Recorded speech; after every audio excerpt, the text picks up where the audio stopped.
Hello there, everyone, and welcome back to the Showing Up to Your Life podcast and YouTube channel. I am Art Burns, fresh off a vacation and psyched, just so excited to be back here with you today. I don't know if you missed me as much as I missed you, but I really did miss you yesterday.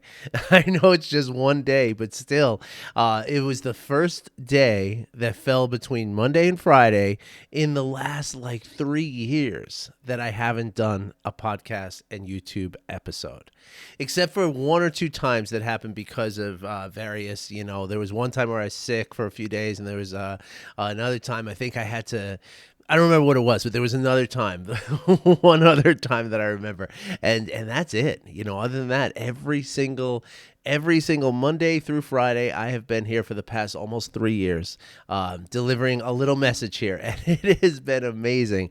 And I can't believe that yesterday was the first time. Now, I've been taking Saturdays and Sundays off, so it's not like I'm just, no time off at all. But again, as I told you yesterday, I take Saturdays and Sundays off from this. But I have meetings with people on Saturdays and Sundays. I run sometimes I host a meditation group. Sometimes I have a lot of stuff going on the weekends. It's basically work days for me. So, so when I was taking Monday and Tuesdays off, but doing my podcast and YouTube channel, well, then you're not really taking a day off, are you?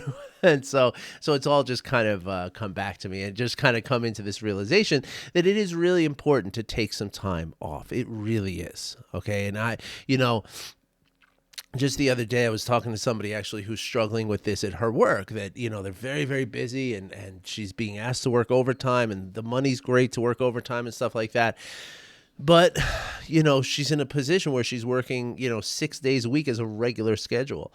And, and I was kind of, in our coaching, we were talking about the importance of taking time off. And she brought up a really good point, is that, well, what if I want to save the time off in case an emergency arises? And that's a fantastic point, because I can see that sort of dissonance. I can see that conflict in the mind, right? Because, yeah, it's, it's nice to know that you can be paid to not be at your job for a week or two, even if something devastating in your life happens, some catastrophe arises in your life, and so I get that, right?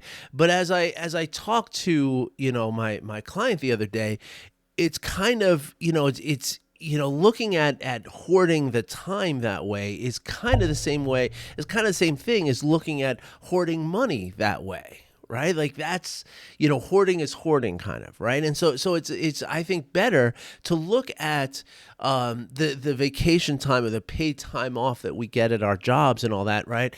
To look at that as a flow of energy, right? And that's the way I choose to look at money these days, right? A lot of times we look at money like we need a certain amount of money, but it's a lot, I don't know, it's a lot more, I think, a lot more true to the essence of what money really is, and time too, right? That it's a flow, right? Like new money comes in, money goes out, money comes in, money goes out, money comes in, money goes out, right? Time the same way, right? Vacation the same way, right? And so I think it's really important to budget yourself with your time, just like you would budget yourself with your money. Right? Like you don't just spend everything you have in the bank account, right? Because next month, you're responsible for X, Y, and Z expenses, right? So you have to make sure that the flow, and that's where they talk about, not overspending your means, right? Or living beyond your means, right? Like living in a place where every month the money that comes in is more than that which you need to spend in order to, keep your life going and kind of be solvent, as they say, right? And so vacation could be looked at the same way, right? I think there is a wisdom to saying, well, especially if you have things going on in your life, right? Like if you're, planning to move, or you're planning to, if you have kids, things are going to come up with kids, and, or if you have like an elderly or ailing family member, you might have to take some time off because of that, that kind of thing. And so it's great to, it's great to keep a little bit of that in your pocket, and that's tantamount to not spending everything you have in the bank, just because it's there, right? Like kind of thinking ahead a little bit, right? But at the same time, kind of looking at it as budgeting and preparation and kind of, yeah, budgeting and preparation as opposed to hoarding. Right. And if you can see that difference, and that really kind of falls to the, because what we're talking about here when we talk about the clinging to vacation time or the clinging of money or whatever else, we're talking about the same aspect of everything we talk about in this program, right? That clinging is clinging, right? Whether it's clinging to an idea, clinging to an expectation, clinging to an emotional, an emotional state that we desire, clinging to a desire of any kind, right? It's the same thing as clinging to money or clinging to vacation time. Same thing. Right. And so it's very helpful for us to instead of clinging to that, instead of trying to hoard that kind of thing, to look at it as something that is, sort of in motion. It's, just like our emotions. Right. And also it's, oh, I'm sorry. I digress again. Hey, I'm out of practice. I was gone all day yesterday. Pardon me. But a lot of times, this really, this idea of things kind of moving, right? Money moving and time moving and all of this. It really does reflect the way the emotions move, right? And the emotional kind of, the clinging that we have, right, is this, again, it's the same clinging as anything else. And so the point that I'm trying to make here is that, and I'm not doing a very good job, I'll be honest with you, but the point that I'm trying to make here is that it feels very similar, right? When we talk about this concept of operating from a place of hoarding the money or hoarding the time that we have, hoarding the resources, right? Or, allowing the flow, right? Like, what do those two seem familiar to you? Because I think maybe they might, and the reason for that is that when we're hoarding, right, we're operating from a place of fear. Right? We're operating from that place of like, well, what happens if something goes wrong? Right? Well, what happens if nothing goes wrong and the end of the year comes and you didn't use your vacation and now you lose it? Right? Like we can always ask the what ifs. We can always engage in that fear-based, outlook in life. Right? And as we know, as I've talked about here lots and lots of times, pardon me, that the ability to have a positive outlook on things is essential to your emotional and psychological well-being. And so therefore, it's when we engage in the hoarding and when we allow ourselves to go into that place of fear-based operations to say, no, I have to, I can't use this time because, who knows what might happen. I might need it 3-4 months from now. Right. Well, that's from a place of fear. Now, there are reasonable times at which that would make sense, right? Like again, I said before, if you have some sort of, a situation in your life where it's a high probability that you'll have to take some time off, well, then that's a completely different story. That's more of a budgeting kind of thing, right? What I'm talking about, and I'm telling this story in case maybe some of you are going to experience this or are experiencing this, and this maybe will help you to see how this behavior is maybe, showing up in your life, right? But the idea though is that, if we're just holding on to this time because of some nondescript potential problem, well, then that's the same thing as sitting in your desk and sitting at your desk rather, and thinking about, what might go wrong 2 months from now on this project that you're starting. Right. It's like, and again, now there's two ways to look at that, right? To prepare for all of the, potential developments in a project, that makes you a good producer, right? Or whatever it is you're doing, project manager, whatever it is, right? That makes you good at that. Right.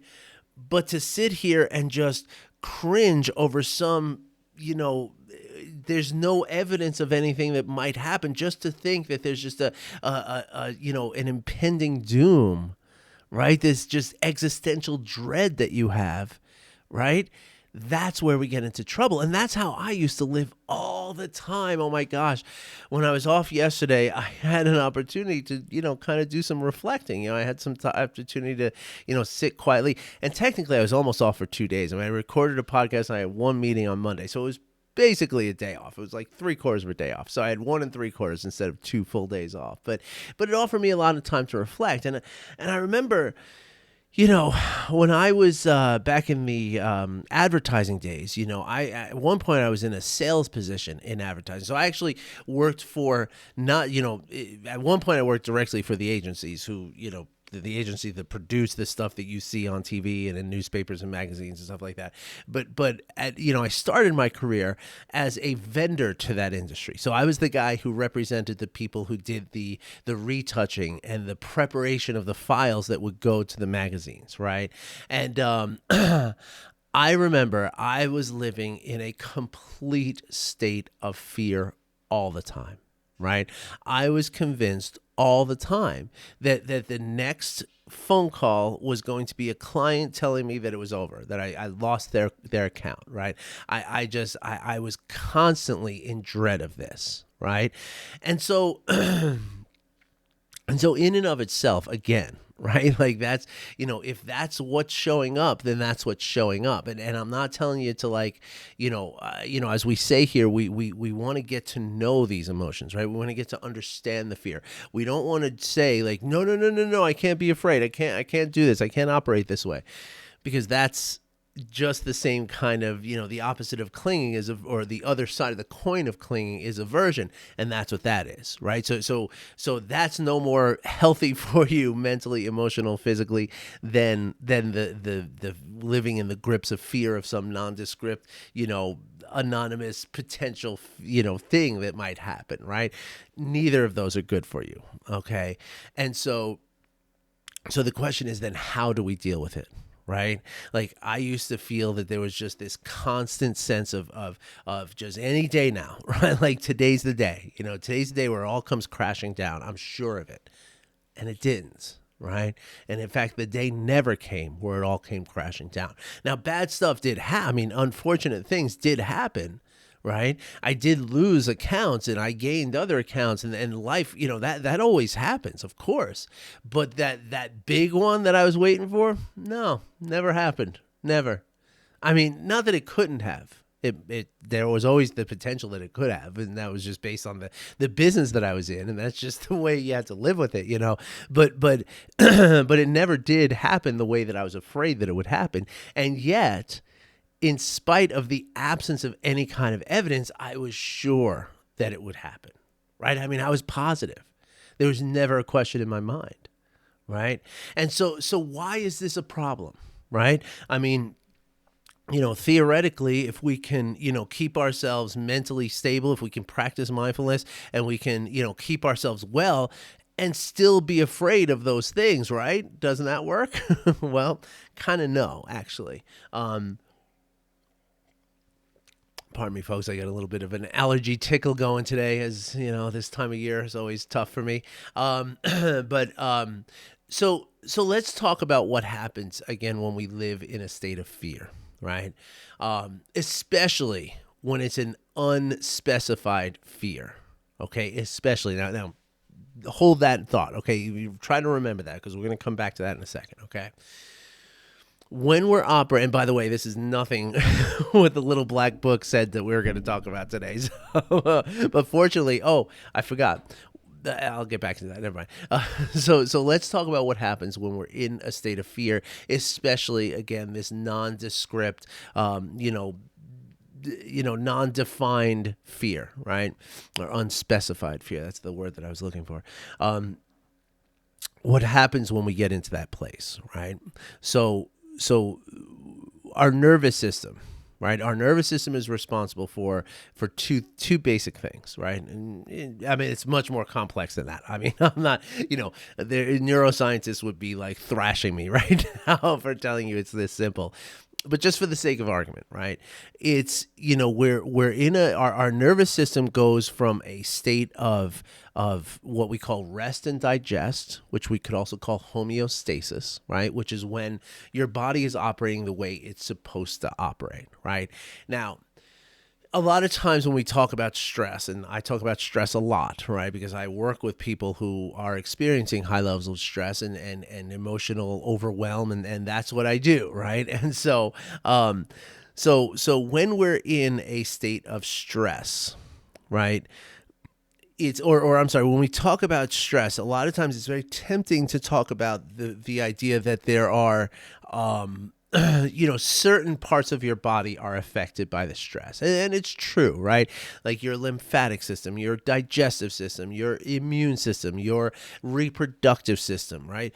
All of these systems are suspended during the stress response, or at least greatly reduced, right? Like you're literally your body stops digesting the food that's in your stomach when you're in a stress response, right? The idea, and this is what John Kabat-Zinn taught me many years ago, that if you're being chased by a tiger, the tiger can eat the rest of your lunch just as well as you can. So we're not worried about your lunch right now. Right, just get away from the tiger. That's the big priority, right? And that's the way it works, right? And so it's very easy for us to fall into a thought kind of pattern of thinking, well, so it's this system, it's that system, it's this system and that system, so then everything else is working okay. But that's not how it really works, right? It is much more accurate to say that every single part of our body, every single function of our body is impacted by the stress response. Okay, because it's not just your digestive system that wants to survive the tiger, right? Your whole body wants to survive it. And now this specifically, we want to talk about the brain, right? Because, most of the systems of the body, I mean, the nervous system is very complex, obviously, and all the the digestive system, the reproductive, I mean, all these things are wildly complex systems and beautifully complex systems, right? But the brain is on a different level, right? And so the brain is the thing that drives the whole thing for us, right? Like that's where it's the command center, right? Like we're monitoring what's happening in our body, in our brain. We're directing what happens in our body with our brain. We're processing what's happening around us and through us and in us with our brain, right? The brain is absolutely the hub of what's going on here, right? So, and now I'm in tricky, maybe dangerous territory here, right? Because we don't want to, we're trying to get out of our head in this work too, right? But we can't deny that the brain itself, physical brain, is the command center for everything that's happening in our bodies, right? Ironically, though, you don't need your brain for your body to live. So that's why it's certainly not a simple thing that we're talking about here. So I'm just, kind of using broad strokes to just sort of give you a general idea here. If you want to talk more about this, if you want to geek out with me, we can geek out, Absolutely, we can. So just say the word, and I'll make some time to geek out on some brain science and nervous system neuroscience with you. I would love that. But so the brain, right, has so many different functions, right? There are such complexity to the power and the ability of the brain, okay? And when we go into the stress response, right, almost all of that beautiful, wonderful, creative power that we have just turned off, just absolutely shut down. Again, it's the same thing, right? If the tiger is chasing you, right, your brain knows that if it allows itself to just or you're actually at that point your nervous system is taking over the brain, but your nervous system knows that if your brain does what it normally does, right, it's going to sit there and think like, how did I get into this situation? What, where'd this tiger come from anyway? I wonder when the last time the tiger ate. Maybe he's not that hungry. Maybe he's just curious. Maybe. What if, right? Now you're already lunch at that point, right? So in a very real way, your body is not allowing that to happen, right? And so therefore, what's going on in your brain is that you are losing the thing that separates you from that tiger, right? Like the way the human brain has evolved over the last couple of 100,000 years, right, is that big what they call the neocortex, right, the newly evolved cortex, right. That's what makes us different from the rest of the animals on Earth, right? That's what gives us the ability to reason, to understand time, to understand, complex theories, to understand, to be able to, think, like envision the development of something. It's the power to reason, the power of logic, the math, the poetry, all of that is in that neocortex. And, when we're in the stress response, the neocortex is largely put to sleep. And the energy of your brain is almost entirely in the limbic area of your brain, which is the emotional center of your brain. Now, it's not entirely, it's very complex. I'm oversimplifying it and maybe to a fault, but I just want to simplify things just for the sake of the conversation. Okay. When we're operating from that limbic place in our brain, right, which is just the emotional reactivity, it's all the, what we're doing then is we're acting just like the tiger, right? Like though that part of our brain is very, very similar to what's in the tiger's skull too. Right. And but the problem is, right, that we're not used to reacting, that we haven't practiced that our whole lives. Right. And so in a large part, we're not equipped to operate in that way. Right. Equipped in the sense like we don't have the physical capabilities to react and survive like that, right? We're the ones that are going to get killed because we don't have 3-inch claws and huge teeth and can climb and run and swim. And, we're very limited that way because we've developed this evolution of being able to, use our brain for innovations. Right. And so we'll be great if we can use a mechanical, device like a gun. Right. But if it's just us, just our flesh and bones out there in the wild, we are nowhere near the top of the food chain at that point. Right. It's only the power of our brain that has made us the top of the food chain because of the ability to create tools and things like this. Right. And so my point here is that when when we operate from a state of fear, right, then we're operating from that place of stress. Right.